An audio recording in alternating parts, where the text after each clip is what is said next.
Bom dia a todos. É uma alegria estar aqui mais uma vez nesse Congresso Espírita de Brasília, revendo alguns amigos, amigas e fazendo novas amizades. Nós vamos conversar um pouco, peço desculpas pela voz, a falha não é do microfone, é da voz mesmo, mas vamos tentar conversar nesses 40 minutos dentro dessa proposta de o endereço de Deus. Eu já fiquei, assim no bom sentido, impactado com o tema central, Deus e eu, ou eu e Deus como estamos. Mas quando me pediram para falar do endereço de Deus, aí eu fiquei um pouco perdido para achar esse endereço. Então nós vamos construindo esse endereço até chegarmos num ponto que talvez seja de fato o endereço de Deus. Eu digo isso baseado na questão número 10 do Livro dos Espíritos. Quando se pergunta aos Espíritos, pode o homem sondar a natureza íntima de Deus? E os Espíritos responderam, não, pois é um sentido que lhe falta. Esse não é da impossibilidade, ou melhor dizendo, da proibição, do não poder, é o do não conseguir, porque disseram-nos, é um sentido que nos falta. Então todas as vezes que falamos sobre Deus, na verdade, nós estamos falando sobre Deus dentro de um reducionismo do nosso próprio conhecimento. A teologia não seria um estudo sobre Deus, mas um estudo sobre o nosso conceito a respeito de Deus. Porque nos falta o sentido para sondar a natureza íntima desse ser, desse Criador. Não é que estejamos proibidos de sondar, mas incapacitados, por hora, de assim fazer. Falo isso observando a questão de número 11 do Livro dos Espíritos. Quando se pergunta se um dia o homem compreenderá Deus. E ali então na resposta, os Espíritos dizem, quando não mais estiver obscurecido pela matéria e pela sua perfeição, o homem compreenderá e verá Deus. Mas vejamos que há uma partícula de temporalidade. Quando não estiver mais obscurecido pela matéria. E acrescentam, e pela sua perfeição, o nosso aperfeiçoamento, o homem então compreenderá e verá Deus. Então é preciso entender que à medida que vamos evoluindo, nos aperfeiçoando, o conceito a respeito de Deus vai também se ampliando. Como vemos Jesus falando, ele dizia, quando se referia a Deus, chamando-o por Pai, ele dizia, ora, meu Pai, ora ele dizia, vosso Pai, ora ele dizia, Pai nosso. Ele dizia, meu Pai e eu somos um. Meu Pai e eu somos um. Ele dizia, sede perfeitos como perfeito é o vosso Pai que está nos céus. E ele dizia, Pai nosso que estais nos céus. Meu Pai, o pronome possessivo meu, é Deus, no conceito de Jesus. Como Jesus entendia Deus? Meu Pai. Vosso Pai é como nós entendemos Deus. Quando no capítulo 5 do Evangelho de Mateus, ali no Sermão do Monte, que Jesus vai falar sobre a lei, ele diz, sede perfeitos como perfeito é o vosso Pai. Como nós entendemos Deus? Se para nós Deus está nessa altura, hajamos nessa altura, estejamos nós nessa altura. Se Deus está no nosso conceito, estejamos também nessa altura. Ou seja, segundo o nosso entendimento sobre Deus, devemos agir. Não há como ir além, porque desconhecemos. A quem? Porque não devemos. Por isso, sede perfeitos, como perfeito é o vosso Pai. Se ele dissesse, sede perfeitos como perfeito é o meu Pai, não nos seria possível, porque meu Pai é a concepção de Jesus sobre Deus, vosso Pai é a nossa concepção. Mas quando ele dizia Pai nosso, independentemente da concepção que temos, ou como Jesus vê Deus, o Pai é o mesmo. E isso nós vemos no capítulo 16 do Evangelho de João, a partir do versículo 25 desse Evangelho. Quando Jesus diz assim, respondendo a uma pergunta dos discípulos: Senhor, por que tu falas em parábolas? E ele responde aos discípulos: a eles eu falo em parábolas, porque eles vendo não veem, e ouvindo não ouvem. E vira-se para os discípulos e diz: a vós é dado conhecer os mistérios do reino dos céus, por isso a vós eu não falo por parábolas. Chegará o dia em que pedirei ao meu Pai em meu nome, e eu não mais vos digo que eu rogarei ao Pai por vós, pois o Pai é o mesmo e nos ama a todos. Veja, antes ele dizia: tudo que pedirdes em meu nome ao meu Pai, eu rogarei ao Pai por vós, e ele vos atenderá. Mas depois ele diz: virá o dia, veja, virá o dia, o quando, virá o dia em que pedireis ao meu Pai em meu nome.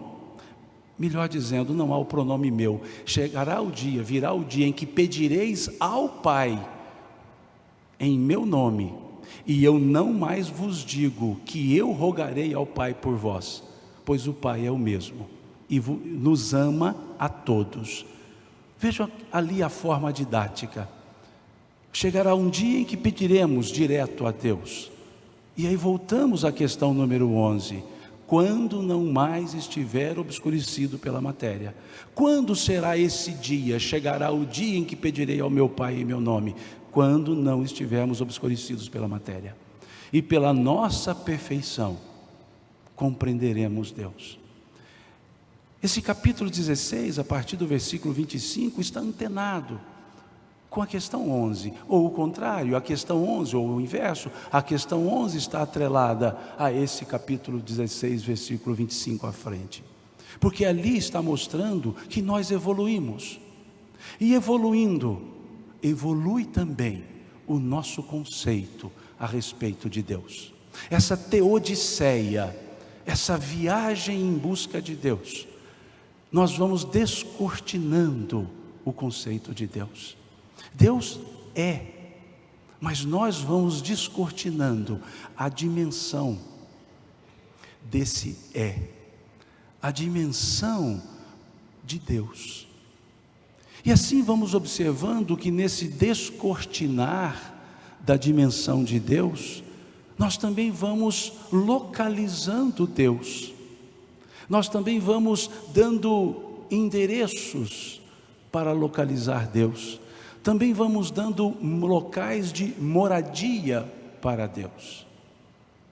Na nossa estrutura judaico-cristã, nós podemos dizer naquela figura de Abraão, em que ele trabalhava com El Shaddai, o Senhor Todo-Poderoso, El Shaddai.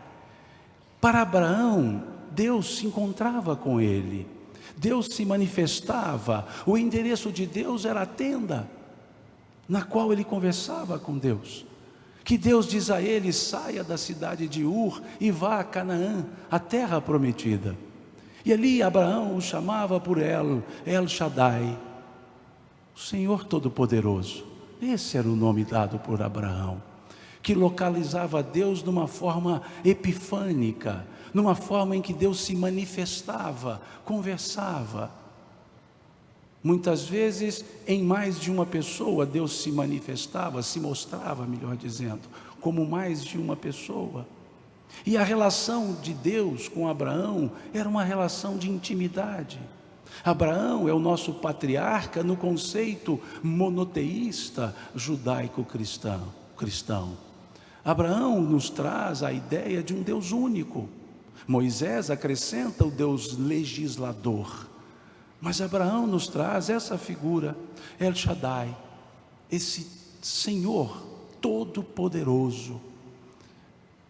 E aí para ele, El Shaddai, Senhor todo-poderoso, morava ali nas suas tendas quando ele aparecia. Era etéreo, mas se manifestava de uma forma epifânica, conversando com Abraão. Para Moisés, o endereço de Deus estava no tabernáculo, porque Deus havia dito que deveria se construir um tabernáculo.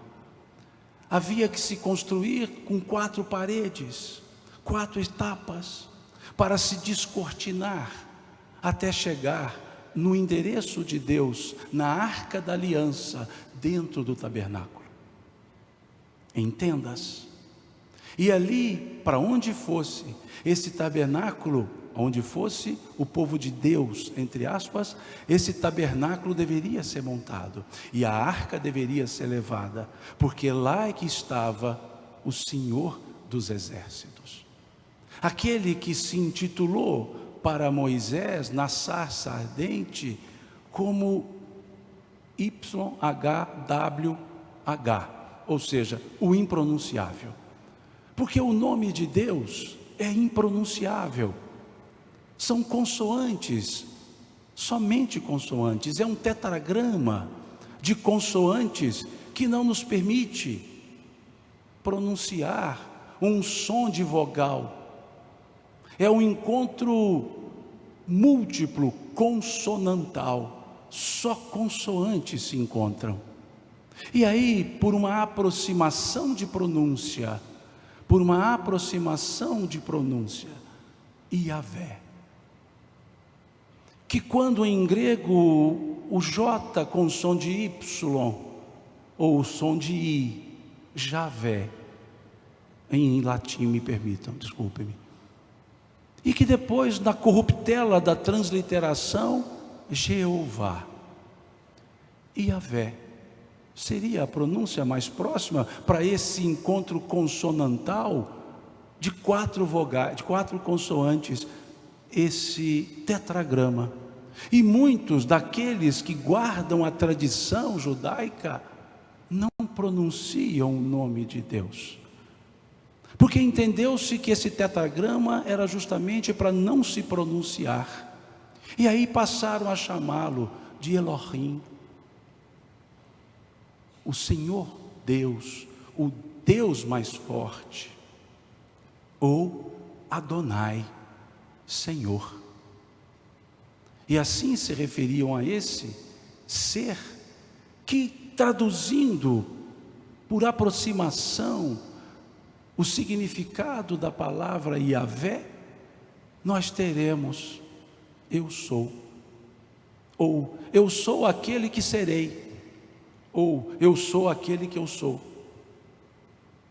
Esse seria o nome de Deus. Eu sou, num eterno presente, sem passado, sem futuro, porque em Deus tudo é o presente. E ali então, esse eu sou ia à frente dos exércitos, era o Senhor dos exércitos, Adonai Elohim, o Senhor dos exércitos. Esse que estava à frente, morava ali na frente do seu povo, aspas, seu povo.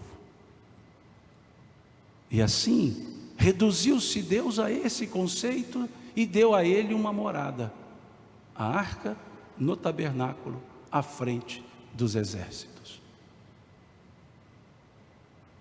Para os judeus, Deus morava no templo, residia no templo em Jerusalém. De certa forma, Jesus também, respeitando aquela tradição, quando vai expulsar os vendilhões do templo, ele diz: estão fazendo da casa do meu pai um covil de ladrões. Porque ele respeitava aquela ideia da tradição de que Deus moraria no templo, que Deus estaria no templo, razão pela qual, pelo menos uma vez na vida, deveria o judeu, o hebreu, ir ao templo.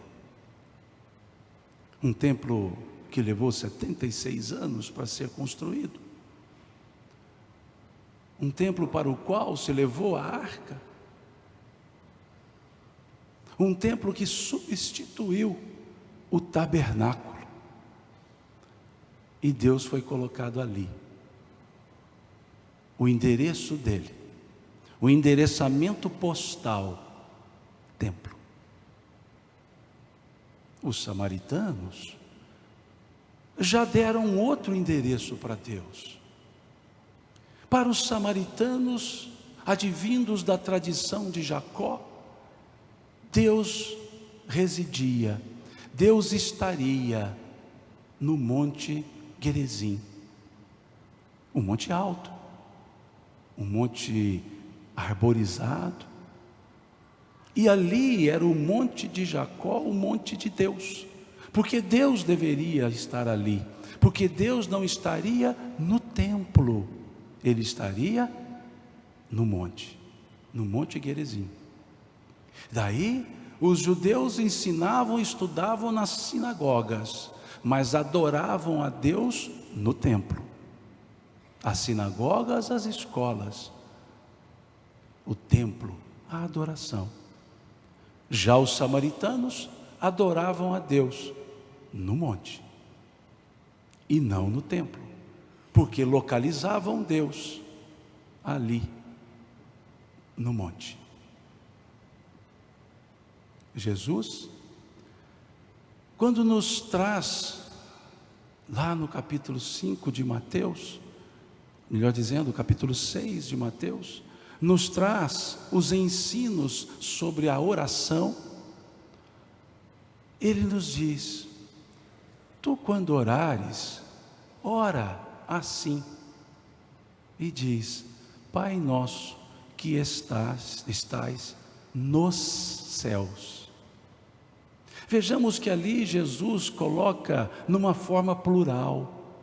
Não é Pai nosso que estais no céu, Pai nosso que estais nos céus, céus plural, mostrando-nos que não há um lugar, mostrando-nos que Deus está em todos os lugares, céu plural.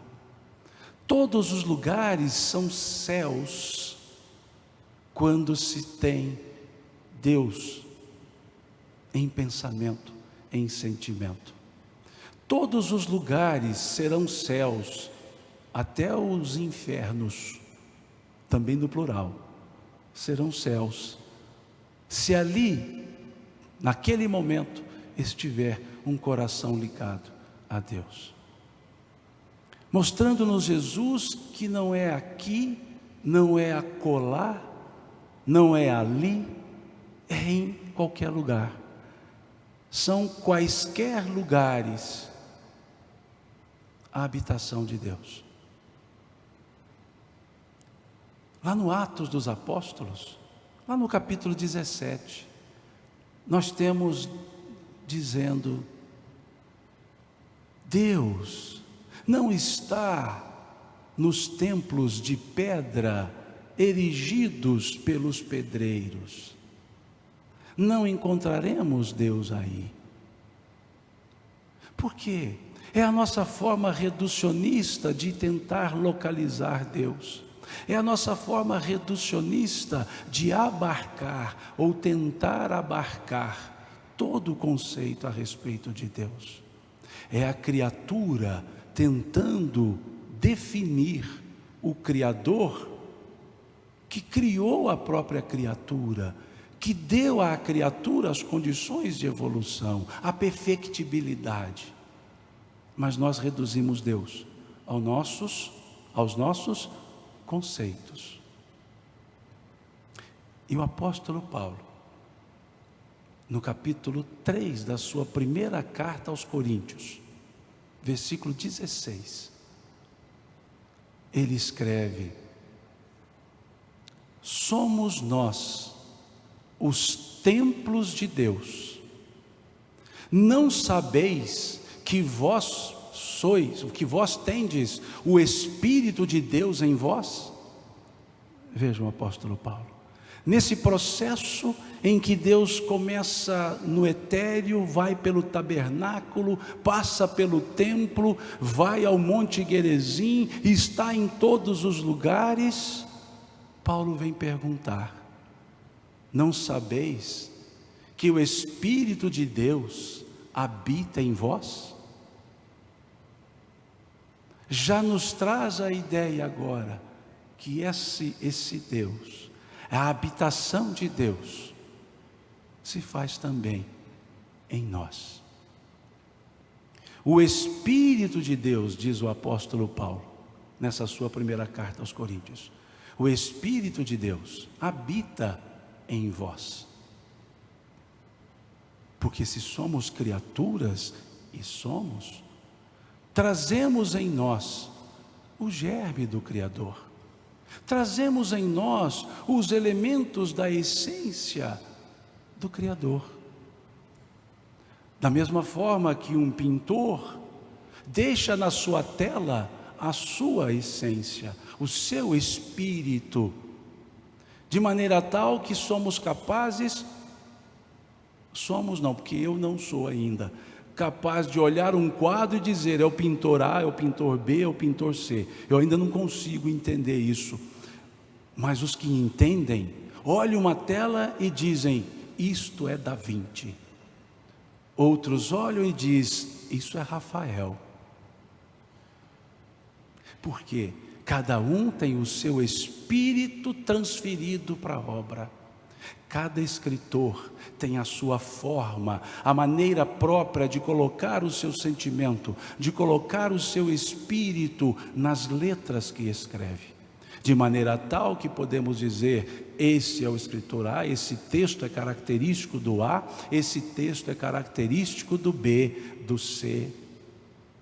Está certo que Fernando Pessoa tinha vários estilos, mas diríamos, esses 16 estilos, esses 15 estilos, são Fernando Pessoa. Mas deixamos impresso, o autor deixa impresso na sua obra o seu espírito. E aí então, diz o apóstolo Paulo: não sabeis que o Espírito de Deus habita em vós? Porque isso nos leva ao versículo 27 do capítulo 1 do livro Gênesis, lá do Velho Testamento. Quando vemos lá: e Deus criou o homem, homem e mulher os criou, à imagem de Deus os criou, à semelhança de Deus os criou. Ou seja, somos a imagem e semelhança do Criador, porque trazemos em nós essa essência do Criador. Isso é um símbolo, sim. Esse versículo 27 do capítulo 1 do Gênesis é um símbolo, é simbolismo, sim. Um simbolismo que expressa uma realidade. Porque observemos o que está escrito na questão número 1 do livro dos Espíritos: que é Deus? Que é Deus? E é uma pergunta interessante, porque ela é desprovida de artigo. O que é Deus? Não, o artigo o não está presente. O artigo o, ele define, ele é uma determinante, e Deus não se determina. Deus não se limita para ser determinado, o que é, não, que é, porque Ele é muito amplo, o conceito é muito amplo. Então nem o artigo foi colocado nessa questão, que é Deus. E qual foi a resposta? Inteligência suprema do universo, causa primária de todas as coisas. É muito semelhante ao Yahvé. Eu sou o que sou. Lendo rapidamente, talvez não entendamos a profundidade numa primeira leitura. Numa centésima leitura também, numa milésima, a gente vai evoluindo e vai entendendo essas respostas. E ali foi dito inteligência suprema. O que é supremo? Supremo é o que está acima. Supremo Senhor, acima dos senhores. Suprema inteligência, quer dizer que está acima das inteligências.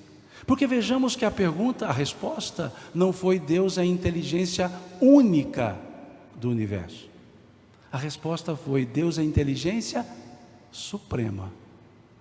Significa que existem outras inteligências. Porque senão a resposta seria Deus é a inteligência única do universo. Mas foi dito que Deus é a inteligência suprema do universo.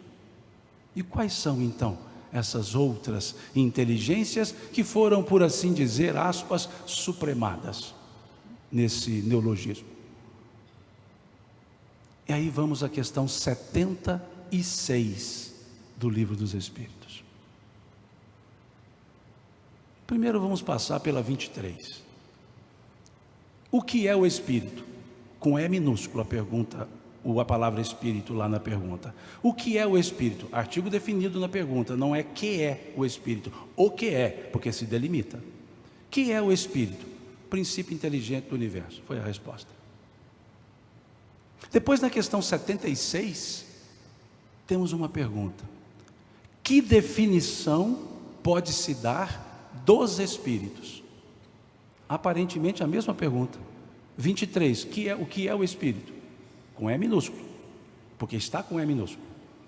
Na questão 76, que definição pode se dar dos Espíritos? Com E maiúsculo a palavra Espíritos, que está na pergunta. E a partir da 76, salvo a 607, todas as outras estão com E maiúsculo. E até a 75, todas com E minúsculo. Princípio inteligente do universo. Veja, a essência, o elemento. E a resposta da 76, que definição pode se dar dos Espíritos? São os seres inteligentes da criação. São os seres inteligentes da criação. Primeira questão, inteligência. 76, inteligente. São semelhantes, mas em que se diferenciam? Inteligência é substantivo. Deus é a inteligência suprema, substantivo, inteligência. E quando se refere a nós, somos os seres inteligentes. O que é inteligente? Adjetivo. Nós não somos o substantivo inteligência. Nós temos a qualidade da inteligência. Nós somos inteligentes. Nós temos as qualidades advindas da inteligência. Nós somos a qualidade do substantivo inteligência, inteligentes. Nós temos a essência. Nós trazemos o Espírito. A nossa qualidade advém do Criador. A nossa qualidade de inteligentes advém da inteligência do substantivo qualificativo de Deus. Inteligência, Deus é a perfeição. Inteligentes é a perfectibilidade. Nós não somos imperfeitos. Nós não somos perfeitos. Mas não somos imperfeitos. Nós somos perfectíveis. Nós trazemos o germe da perfeição em forma de condições potenciais de aperfeiçoamento. Por isso nós evoluímos, porque trazemos o impulso natural da evolução. Por isso a evolução é um processo, mas que é um determinismo em termos de fim. Todos evoluiremos, porque é o impulso do Criador, é a perfectibilidade que todos trazemos. De uma maneira rápida, lenta, demorada, cada um, ao seu tempo, ao seu modo, evolui. Questão 122 do Livro dos Espíritos, questão 133 do Livro dos Espíritos, que vão nos mostrar então que nós nos fazemos imperfeitos pelos atos, mas somos perfectíveis em essência, porque trazemos do Criador o germe da perfeição em forma de aperfeiçoamento, em forma de perfectibilidade. Como vemos no capítulo 10 do Evangelho de João, Jesus fazendo uma pergunta. Jesus nunca fez afirmativa nesse sentido.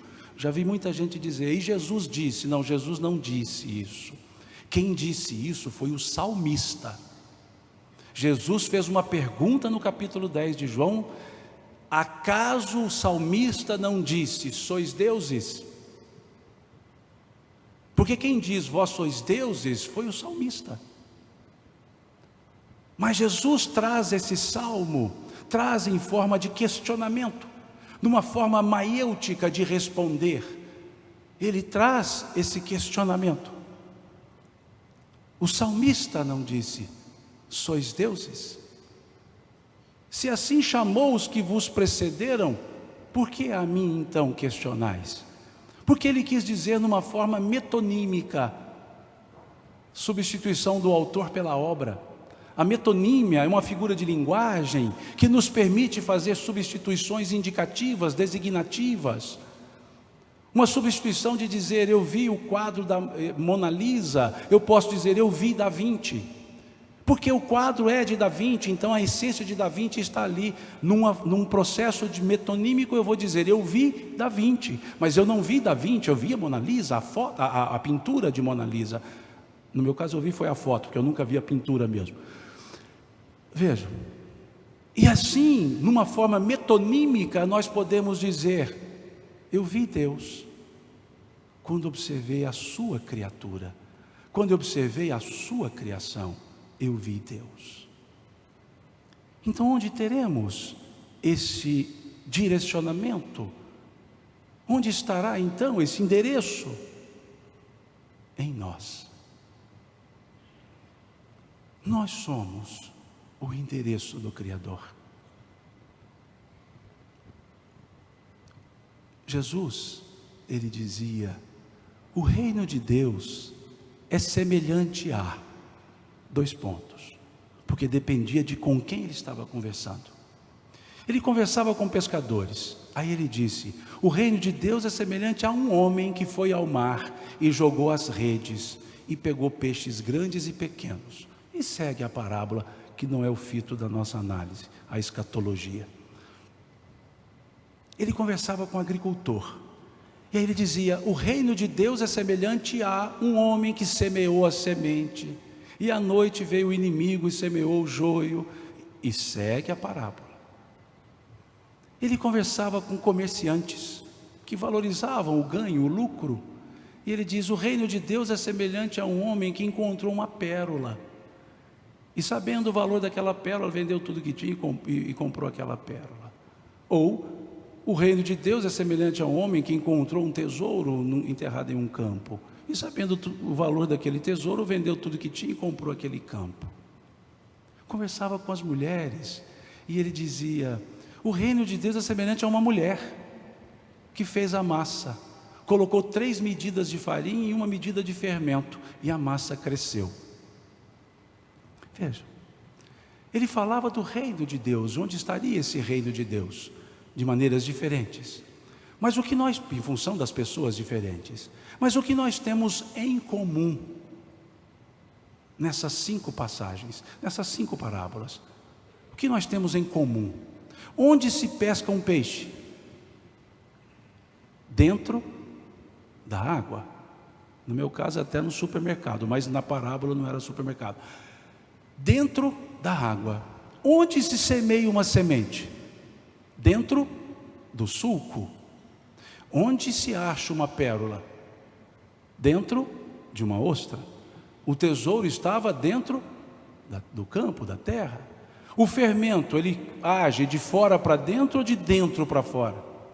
A massa cresce ou cresce?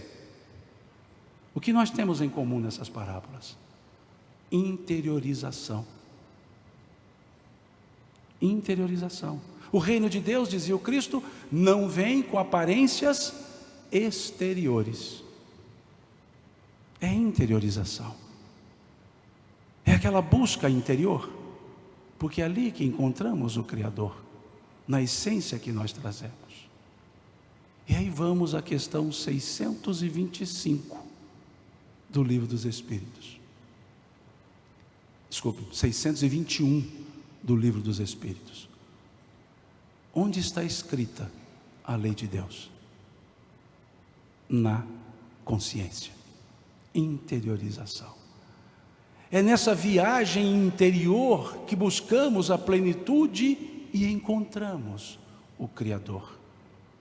Percebemos-lo em todas as manifestações, físicas, não físicas, como aqui bem declamado no poema que iniciou essa manhã. Do átomo, do circular nas artérias, bem dito ali que eu digo porque o poeta estava ali. É essa a essência, é esse o endereço onde nós buscamos, de fato, o Criador. E encerrando, peço licença para ler um poema, que eu não sou um declamador, e infelizmente eu não sei a autoria, qual foi o autor desse poema. Mas o poema, ele diz justamente onde está Deus, é o título do poema. E diz assim: onde está Deus? Pergunta o cientista. Ninguém o viu jamais. Quem ele é? Responde às pressas o materialista: Deus é somente uma invenção da fé.